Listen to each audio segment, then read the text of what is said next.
25th, regular minutes as well as the work session minutes. Any issues with those? Hearing none. No, it's here with the work session in the package, but we had a budget meeting, and the meeting minutes are not included. This is kind of separate. We had a meeting minutes on Saturday, January emailed them out separately. You don't put them in the packet. I emailed them. 29, and the meeting minutes are not included. I think it's kind of separate. I don't have that on my package. Yeah, I knew we were going to send out this. Then, you know what? There are no meeting minutes for the budget meeting, for the meeting on January 29. I emailed them to Right. them all separately because we don't put them in the packet. Do we have them on the agenda? Let's see. I don't think we do. No? Or we can add them to the agenda.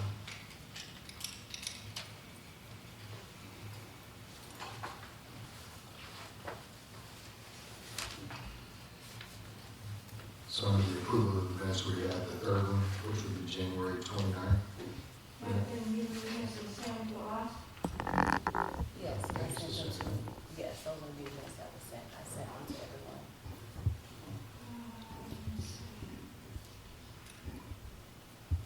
Could you 1791 Mount Zion Road on January 18, 2022, at the request of the Mayor and Council, Planning and Zoning Board considered the possible rezoning of the land parcel known as 1791 Mount Zion Road.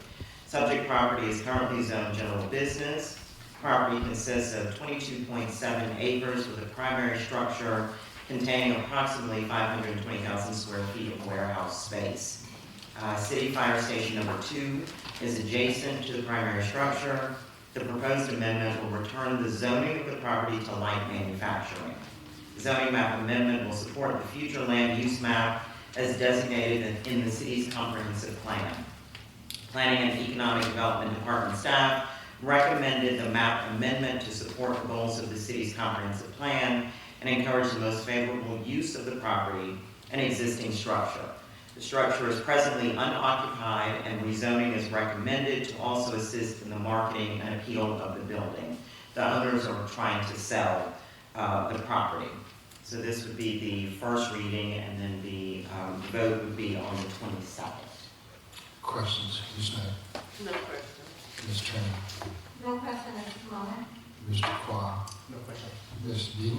No questions. Thanks. Wisdom presentations, I don't think the lady's going to be here, but the idea is she's 100 years old, and we're reading a proclamation for Eloise Bell. 100 years, that's all. Long time. Just enough. God bless her. So we'll give her a combination of, we'll give her a combination of a proclamation and also going to give her a key to the city, and I think it's going to be delivered to the family, so. Bridge Accounting Services, 2014 SPLOST, Mr. Baker. This is from a previously approved software. This is the implementation company that is proposed by Chris Pike. So Bridge Accounting Services is a new company set up by Dina Boston. Dina would be an experienced CEO in local government.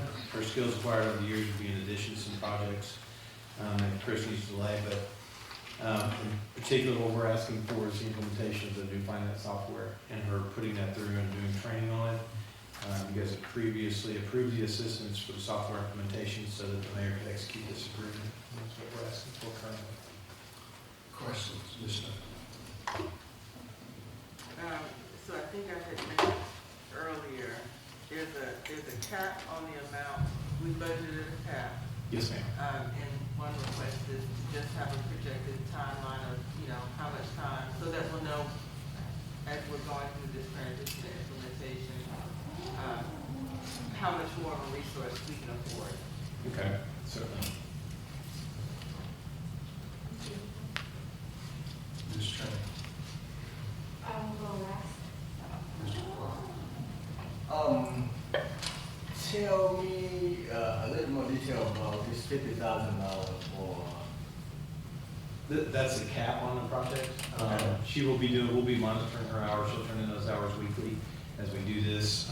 It is primarily, if it goes above that, of course, So- we'll let you know, but we'll keep you up to date on those hours expended. Training, And implementation, actually the implementation, the crossover of the software, of the new software. okay, and then so they charging us hourly, Very much like an attorney. Right, it's correct. She charges hourly rates, and we will be able to keep up with those hourly rates on a weekly basis, how long it is, and have a report available for y'all. and per hour, like $100, $50 an hour, whatever, yeah. This kind of thing. I think the rate's $125 an hour, if I remember correctly. Okay. And then you say when you predicting the software We had a conversation with her, it should be no longer than, I believe she said 3 to 4 weeks is what we're looking at. okay, not in 2023, like, I hope not. that's easy. Okay, so 3 to 4 weeks to install the software and get the training going also? Correct. And it's gonna be dependent on scheduling and everything else, but it should be within that time frame. Okay. Ms. D, And if she needs longer, you'll have the authorization to Absolutely. take some. And I'll keep you up to date on that. That's all. Ms. Turner. Yes. So, we approved the project in August 24, and in the package, it so that BB&A, which is the software company, is going to do implementation and the training, 1,000 a day. So what are we needing that accounting company training for? For her to provide the training on is the new usage of the software that will be implemented. So if the software company provide the training, why do we need her to do the training? So who's going to do the training? She will be actually providing the training on that. I'm not familiar with what y'all approved on the 24th, I haven't seen that, but this is a special request by Mr. Pike that to provide the training and the implementation and the training on the software to the employees. Chris, are you online? I am here, yes. Yes, could you fill us in on that? I'm reading the package that we approved on August 24, that would BB&A with the accountant's software. They're charging us for implementation and also for training, 1,000 a day. Why do we need the third party to do implementation and training? Yeah, so what Bridge Accounting is going to be doing is project management for this. Obviously, you guys invested a lot of money in the software, getting it acquired, and just like other projects, construction projects, for example, where we pay Mark Whitley, for example, to run project management, Bridge Accounting would be doing something very similar. Their main job is to keep the train on the tracks, keep us going, keep us hitting our deadlines, making sure that both Morrow staff as well as BSNA are providing the deliverables that need to be done. And then in addition to that, what Bridge Accounting is also going to be doing is documenting, creating procedure manuals for all of the key processes that we have to do in the new software package. So, for example, when you issue a check, what are the different screens you have to do? What are the different fields that you have to populate? And just step-by-step instructions so anybody could be able to walk in, pick up that notebook, follow through the steps, and be able to recreate that work. So those are the two parts of the services that they're going to be providing is A, from a project management standpoint, making sure that things stay on track, stay on schedule, and that we complete the job on time, and B, documenting and creating that procedures manual that we need to have for staff training and continuity so that 2 years, 3 years, 4 years down the road, we don't lose that institutional knowledge on how to do key functionality. When we did the contract back in August, if you're referencing the memo and the outline that I provided there, you may recall that I did specify in there that we would also have a project manager for this, and I stipulated that I did not expect the cost to exceed $50,000. I don't think it's going to be that much, but I did want to give myself enough of a buffer because I've implemented enough software over my career to realize that you don't always know everything when you go into something like this. It's kind of like tearing down walls if you're in construction. Once you get behind the walls, you start seeing something you didn't prepare for. So I did put myself a little bit of buffer in there, but I'm realistically expecting this to be closer to 30 than 50, but there is some margin in there in case we run into something unexpected. So what is that BB&A listing here for project management and implementation planning in the package that we approved in August? What is the difference? Because they quote to us for service improve, analyzing customer process to ensure all critical components are addressed, creating and managing the project schedule in accordance with the customer existing processing needs, planning and scheduling, training around any plan process, including the project plan, modifying the project schedule as needed, accommodate any changes to the scope and required project discover, providing a central contact between customer and project leader, develop, trainer, IT staff conversation, staff and other resources required throughout transition period, installing the software, providing IT consultant for network server, workstation configuration requirement, review and address the specification for the needed customer to meet the customer need in that quota for 8,700. They also code for an implementation and training for 1,000 a day. And that come up with all the software set up financial management module, and for the subtotal of 19,000. So what is the difference between what are we paying for the software company and this person? I can see, I understand the need of keeping the implementation, keeping good track of time, make sure things be done right. The second part is to keep all the manual of the software in place. Isn't that something that the software company should be provided instead of us hiring another person to double the work that we are supposed to get when we buy the product? Okay, so I think that was a lot. So to kind of condense it down, the documenting of the processes and procedures that we're going to have in place is not something that they would do. Their software is going to come with some native help guidelines, but it's not going to be uniquely tailored to our specific workflows, our dollar thresholds and limits. And if it's this amount, does it go to the city council, et cetera. So it's not going to have the specifics that we need for that. And that's where a bulk of Bridges' time is going to be going for. As for the other stuff, just like our regular construction teams have project managers that are assigned to them, we still have someone like Mark Whitley, who's our advocate to make sure that we hold them accountable.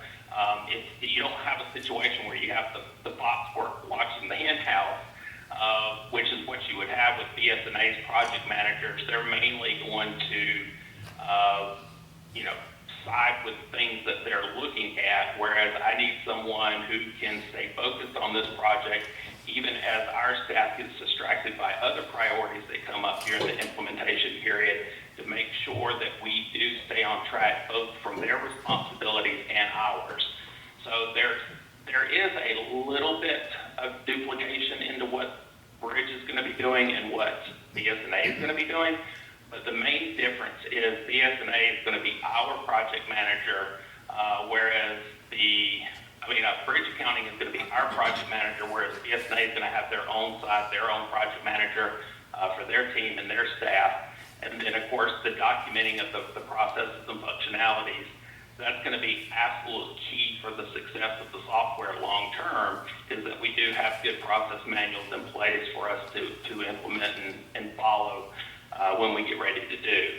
Their training is going to be in addition to the ongoing, as we do it, we learn it process, and it's not going to be as extensive. So we need to have good procedure manuals so that the next time we have a new employee, or next time somebody needs a reminder, they can go back and look at this and follow through with it. I would like to add a little perspective as well. I went through an implementation.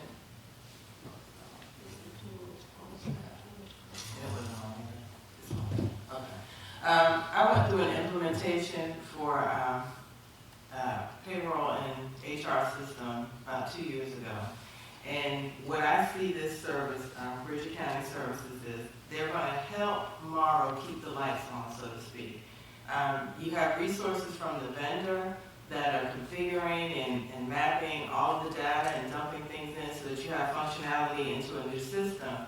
But you have a limited resource in terms of your staff that have to learn how to work in the old system, work in the new system, get trained. So there really does need to be a project manager, so to speak, that's going to help the city of Morrow keep the lights on based off of what's going on in the old system as you transition into the new system.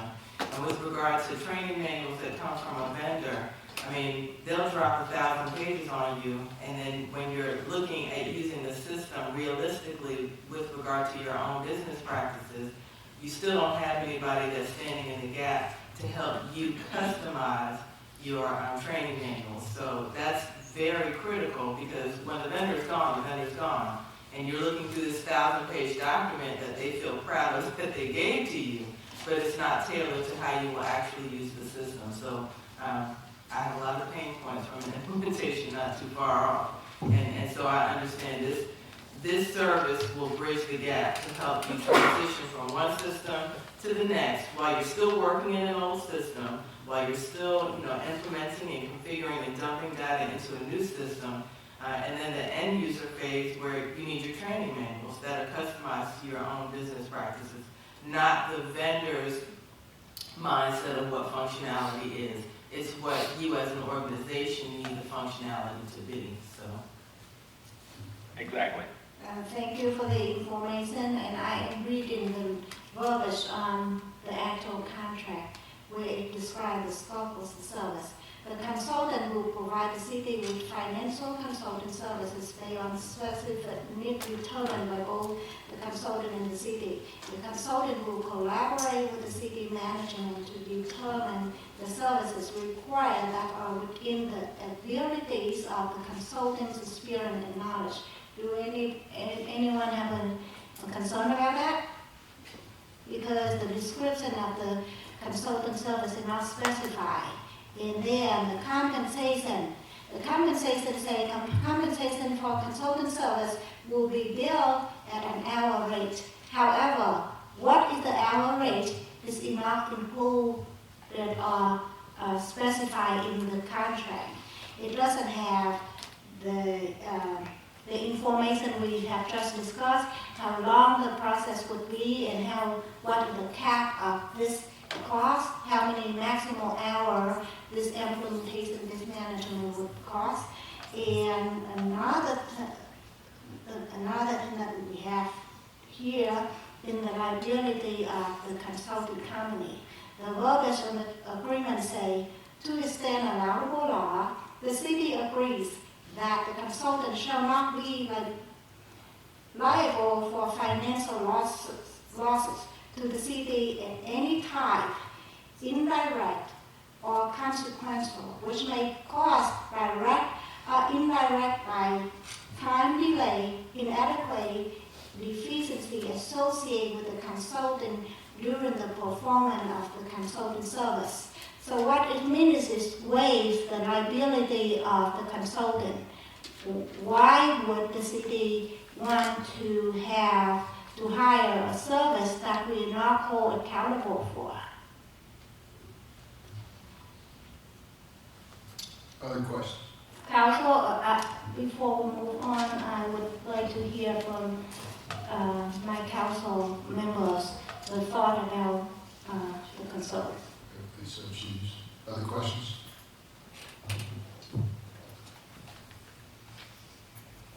Hearing none. Okay.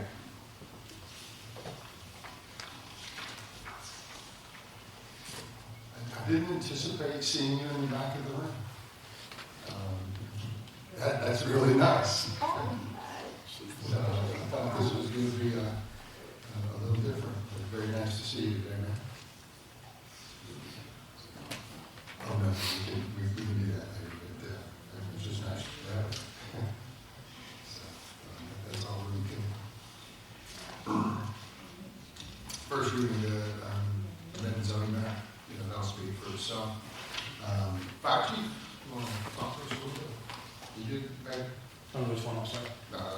Just basically all we got left is basically the fire truck, okay, right? Actually, we have the request for the LMIG grant. Oh, that's an answer. I don't have it on my agenda, but I know why we need it, so. We're going to add that as, maybe I just got it on copy. Yeah, I gave you the update. No, that's fine. That's it. Could be in the back there, not a problem, my bad, we'll make that work for us, so. Talk to us about some roads, because Lord knows we've got some issues. All right, we just yesterday received approval from the Georgia DOT on this. The narrative here says approval to pay the difference for the awarded amount on the local maintenance and improvement grant to complete the roadway projects from 2021 and the current year grant of 2022 in the amount of $153,620.24 from SPLOST, and authorize the mayor to execute the agreement and any other related documentation. On this particular grant, there's an attachment in here. Typically, when these are done, and I apologize, I received notice of this grant being due about 3 business days prior to the deadline. We were able to get it in. The grant's usually precipitated on the expectation that the majority, if not all of the work from the previous year has been done and paid for by the city or the county who is awarded the grant. None of 2021's grant work that was approved and we've already received the funds from have been started as of yet. So certain assurances were made that if we were awarded this, that we would go ahead and proceed on 2021 as well as 2022. So the total cost is the dollar amount that I'm requesting. Your approval on it, and that's broken down. If you look on that page, it tells you that 2021 we didn't do any. There's 8 streets that are submitted for that. The 2020, we have the completed and paid for amount on those. Just if you'd like for me to run over the roads that we're looking at for this. For 2021, we need to do Candlelight Court, Candlestick Court, Continental Circle, Kingston Road, Lamplight Court, Oak Ridge Drive, and Twilight Trail. And in 2022, we're submitted on we have basically a road list that we go through so that we continuously are upgrading through the city on a set basis. And those roads were Patricia Drive, South Sherrill Drive, Vivian Court, and I believe that's it on those. I'm sorry, Mural Drive. And the difference between, what they're projecting, the grants to cover versus what it'll cost is $153,620. We pulled out of 2022. It's lost. Correct. The total grant match for 2021 was $87,468.88. We were to receive those funds last year. Chris advised me that we should have these additional funds from this year. They're en route to the bank now. So that's $74,147.88. So the amount that we would have to put in, which is a requirement of the grant, would be $153,620.24. And the agreements that you would have to have authorized to be signed would be the municipal service delivery arrangement that we do with Clayton County Department of Transportation. So they typically do the road work for us. And I've already talked to them, and they're willing to schedule that out as soon as we get those SDAs to them. Questions? Ms. Smith? No question. Ms. Chan? So when we are supposed to move forward with the project, how do we select a vendor who get the work done? We do those through the Clayton County Department of Transportation. That's who we've always used. So they do road work and contract with other road work around us. And as they schedule theirs, it's kind of contingent upon what they've got going on around us as to when our scheduling comes up. Ideally, we'll have this done before the summer or during the summer years, before the month of September is our projected completion date on all of these. Are we required to go through the sealed bid process to choose the vendor? No, those are ones that they've done through, because they do the overall bidding for the county. They do the bid services, so we attach on to what they've done through the bidding services to secure we're kind of latching on to the way that they do their contracting. So they've already gone through the bidding process, and we're kind of like an add-on to their current project list. Thank you. Mr. Clark? No questions. Ms. D? Any questions? Okay. Mayor, before we move on, could we have the category of the SPLOT 2014 we're using for the item D, the accounting service for implementation? Can we have that clarification in the motion? The SPOS 2014, Yeah, what is the category? it is SPOS 2014, it's written. Yes, the category of the SWOT contract, of what category are we using in I that believe bundle? there was finance software that was specifically allocated at a fairly substantial amount. Okay. Steve, what you got? Evening, Mayor and Council. Tonight I'd like to ask to consider changing our fire prevention code, just bring us up to date to current standards.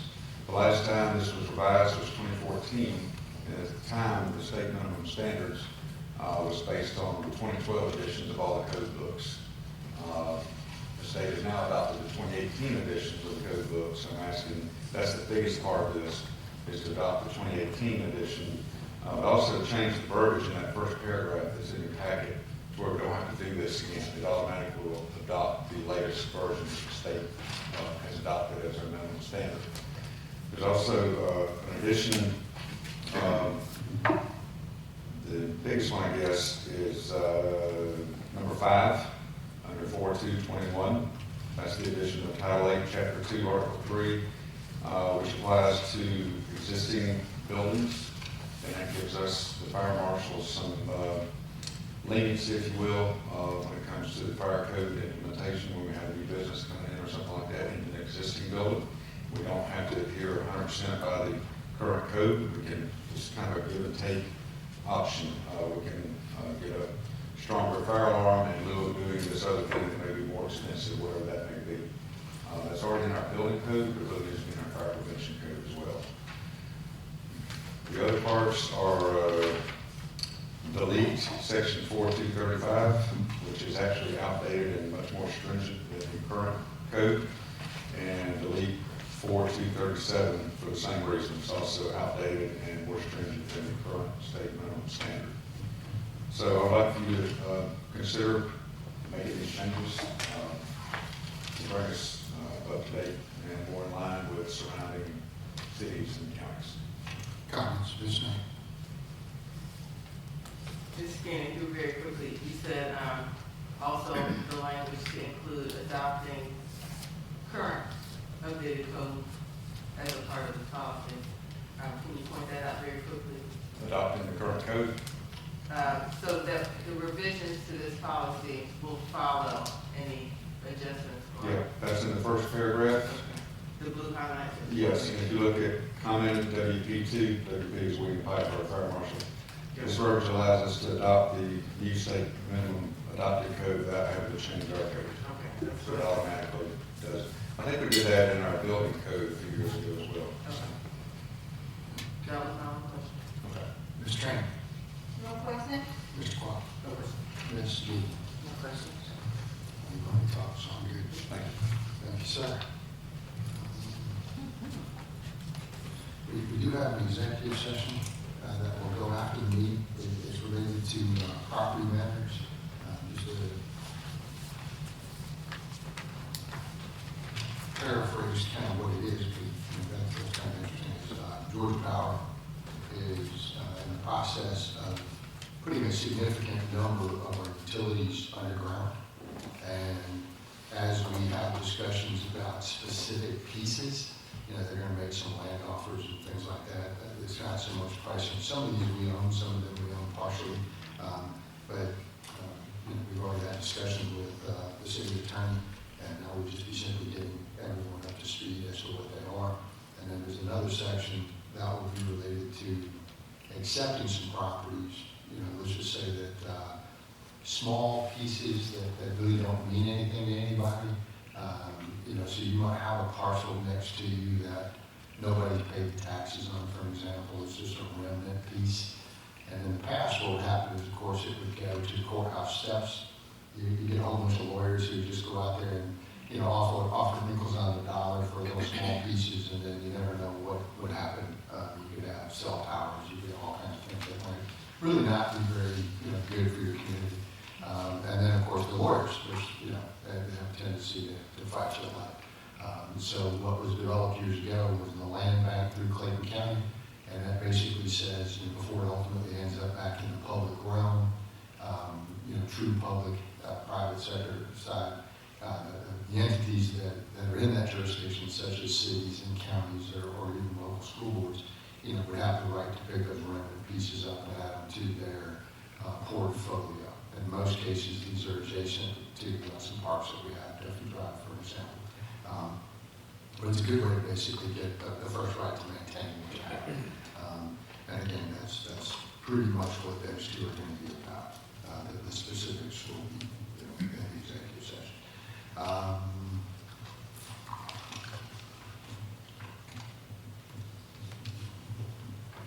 Don't really have a whole lot else on the agenda. We can take a break and convene back at 7:30. Coffee's good.